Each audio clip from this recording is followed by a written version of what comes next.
ما شاء الله. هاد البياسه هذه جبناها لكم، عرفتي مضاربه مقاتله نض عليها في الدلاله. والو هاد البياسه ما عمرنيش بحالها، واليوم خاصها تكون عندنا وجبنا لكم خصيصا لكم انتم غير باش تستمتعوا وتسقيو عويناتكم.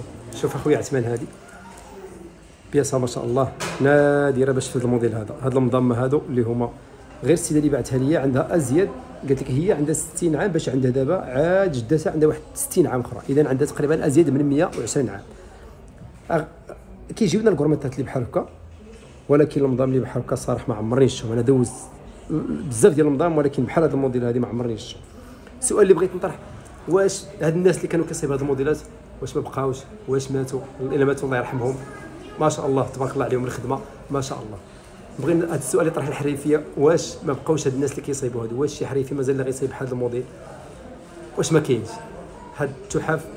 وانتم في الكومنتور ديالكم كتبوا لنا اللي عنده شي موديل بحال هكا، واللي عنده شي تصويره قديمه جدواتنا ولا امهاتنا عندهم تصاور بحال هكا، عطيونا لي الكومنتور ديالكم على هاد بحال هاد الموديلات هادو.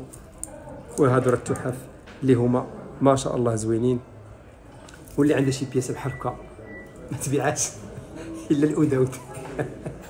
الله يرحم باك جيبي لي بحال هادي. وشكرا لكم، وكنتسناو لي الكومنتور ديالكم.